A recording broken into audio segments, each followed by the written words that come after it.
پاکستان کی تاریخ کا سب سے کرپٹ وزیر اعظم جس پر چوری اور رشوت کے الزامات ہی ثابت نہیں ہوئے بلکہ 4 برس کی مختصر سی مدت میں اس کے اثاثے 8 گنا سے بھی زیادہ بڑھ گئے۔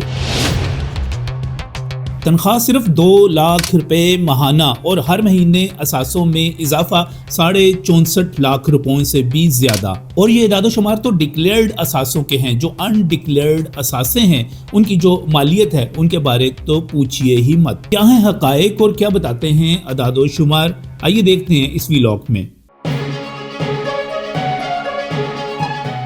بسم اللہ الرحمن الرحیم۔ السلام ناظرین، میں ہوں نجم علی خان اپنے ویلاگ کے ساتھ، اور آج کا موضوع بہت ہی دلچسپ ہے۔ میں ویلاگ کے آغاز میں آپ سے کہنا چاہوں گا کہ جب بھی کوئی سب سے زیادہ چور کا شور مچائے تو سب سے پہلے اس کا دامن ضرور دیکھ لیجئے گا کہ اس میں کیا پڑا ہوا ہے۔ عام طور پہ ہوتا یہی ہے کہ جو سب سے بڑا چور ہوتا ہے وہ سب سے زیادہ چور کا شور مچا رہا ہوتا ہے۔ میں آپ کو کہانی سنانے جا رہا ہوں پاکستان کے ایک ایسے ہی سیاستدان کی جس کا میں نے اب تک نام نہیں لیا، لیکن مجھے پورا یقین ہے کہ آپ انٹرو سے اور جو میں نے اس کا انٹروڈکشن دیا تھا اس سے پہچان گئے ہوں گے۔ جی ہاں، میں بات کر رہا ہوں اس وزیر اعظم کی جس نے اپنے علاوہ سب کو چور کہا، اتنا زیادہ شور مچایا کہ پوری قوم میں ایک ہذیان اور ایک جنونی سی کیفیت پیدا کر کے رکھ دی۔ اسٹیبلشمنٹ کی مدد سے اقتدار لیا اور 18 اگست 2018 سے لے کر 10 اپریل 2022 تک 3 سال 7 ماہ 22 دن تک جو وزارت عظمیٰ کی، یعنی کہ تقریباً 43 ماہ۔ ان 43 مہینوں میں ان کی ڈکلیئرڈ ویلتھ جو ہے، وہ دولت کی بات کر رہا ہوں، ان کی ذاتی دولت جو ہے وہ 8 گنا سے بھی زیادہ بڑھ گئی۔ میں بات کر رہا ہوں ان انتخابی کاغذات کے حوالے سے جو انہوں نے خود جمع کروائے اور اس میں انہوں نے اپنے اثاثے ڈکلیئر کیے، اور اس کے ساتھ ساتھ FBR کے ریکارڈ کے حوالے سے جو کہ بہت سارا آن دی ریکارڈ موجود ہے۔ 2018 میں ان کے پاس 3,86,94,000 روپے کے اثاثے موجود تھے، جو کہ 2023 میں 31,59,50,000 روپے تک پہنچ گئے، یعنی کہ سیدھا سادہ 27,72,55,000 روپوں کا اضافہ۔ جب آپ ان کی وزارت عظمیٰ کے عرصے کو دیکھتے ہیں، ان تمام مہینوں کو دیکھتے ہیں اور اس میں اس اضافے کو دیکھتے ہیں، تو سب سے پہلے ہم یہ بھی دیکھتے ہیں کہ ان کی تنخواہ کتنی رہی۔ ان کی تنخواہ جو ہے وہ 2 لاکھ روپے کے لگ بھگ تھی۔ جی ہاں، بنیادی تنخواہ 1,07,280 روپے اور یہ الاؤنسز وغیرہ ڈال کر بن جاتی تھی 2 لاکھ روپے۔ اور جب اس میں سے 4,595 روپے کا ٹیکس نکلتا تھا تو ان کو ملتے تھے 1,96,000 روپے کے لگ بھگ، اور وہ شکوہ کرتے تھے کہ ان پیسوں سے ان کا کچن نہیں چلتا، ان کا گھر نہیں چلتا، وہ خرچے کیسے پورے کریں، تنخواہ زیادہ ہونی چاہیے۔ حالانکہ اس کے بعد آنے والے وزیر اعظم محمد شہباز شریف تو یہ تنخواہ لیتے ہی نہیں۔ لیجئے جناب، کوئی کاروبار ہے نہیں، کوئی اور کام کرتے نہیں ہیں، صرف وزیر اعظم کی تنخواہ کے اوپر گزارا ہے، اور اس میں ان کو ماہانہ 1,96,000 روپے کے لگ بھگ مل رہے ہیں، لیکن ان کے اثاثوں میں ہر مہینے جو اضافہ ہو رہا ہے وہ میں آپ کو پہلے بتا چکا، یہ 64.5 لاکھ روپے سے بھی زیادہ ہے۔ جی ہاں، میں ایک مرتبہ پھر واضح کرتا چلوں کہ جب یہ 2018 میں وزیر اعظم بنے تو انہوں نے بتایا کہ ان کے پاس 3,87,00,000 روپے کی جائیداد اثاثے موجود ہیں، لیکن اس کے بعد جو اللہ کا کرم ان پہ ہوتا رہا، ان کے پاس تو نقد ہی 3 کروڑ روپے سے زیادہ تھے۔ بینک اکاؤنٹس جو تھے ان میں 6 کروڑ روپے پڑے ہوئے تھے۔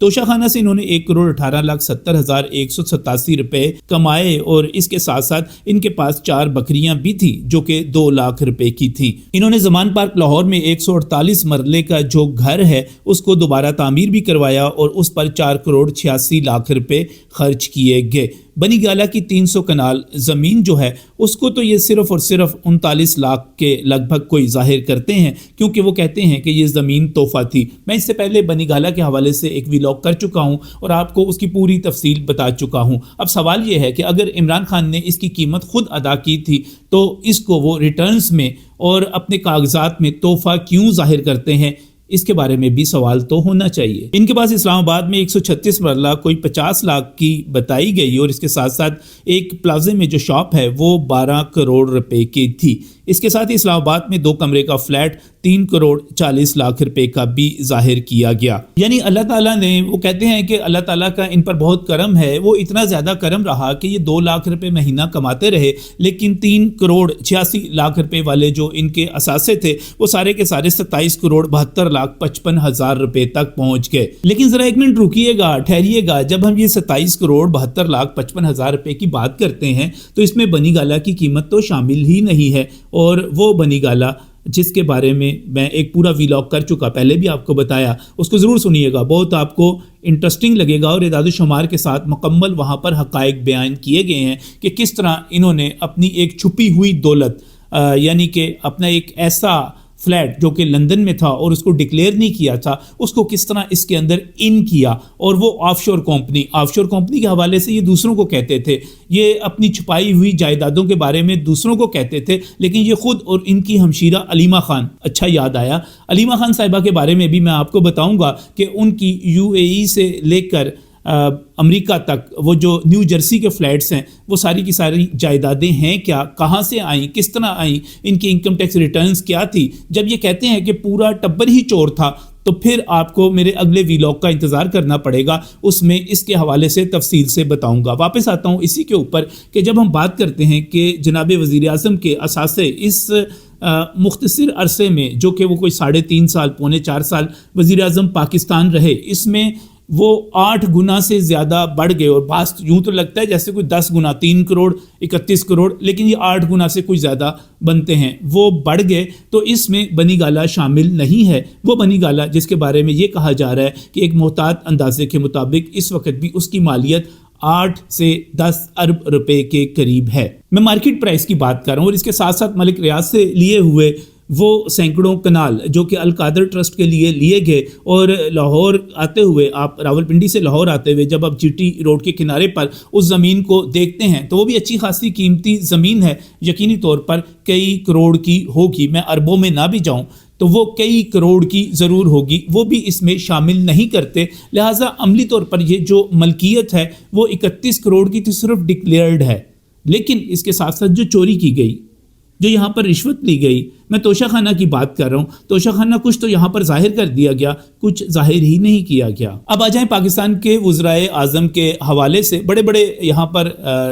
وزیر اعظم آتے رہے, معین قریشی آئے, شوکت عزیز آئے, میر ظفر اللہ خان جمالی آئے, شجاعت حسین وزیر اعظم بنے, اور 2 نام تو بہت زیادہ اہم ہیں, بے نظیر بھٹو اور محمد نواز شریف. ان کی بھی کہانی آپ کو ایسی نہیں ملے گی جیسی ان موصوف کی ہے. میاں نواز شریف کو چھوڑ کر جانے والے بڑے بڑے ناراض ہوں گے, ان سے خفا ہوں گے, ان پر تنقید کرتے ہوں گے, ان کی مخالفت کرتے ہوں گے, لیکن کسی ایک شخص نے بھی یہ نہیں کہا کہ نواز شریف نے کسی سے رشوت لی, کسی ایک شخص نے بھی یہ نہیں کہا کہ اس نے کسی سے کوئی غیر قانونی طور پر کوئی چیز لی, یا اس نے توشہ خانہ غیر قانونی طریقے سے لیا, جو بھی تھا رولز کے مطابق تھا. موصوف کو اگر یہ کہا جائے کہ یہ پاکستان کی تاریخ کے کرپٹ ترین وزیر اعظم تھے, اور صرف مالی حوالے سے ہی نہیں بلکہ آپ ان کو سیاسی حوالے سے بھی کہہ سکتے ہیں کہ انہوں نے جن کے ذریعے اقتدار لیا, جتنی تیزی کے ساتھ ان کے ساتھ دغا بازی کی, وہ سیاسی کرپشن کی بدترین مثال کہی جا سکتی ہے. اور رہ گئی اخلاقی کرپشن, اس کے بارے میں مجھے کچھ کہنے کی ضرورت نہیں ہے,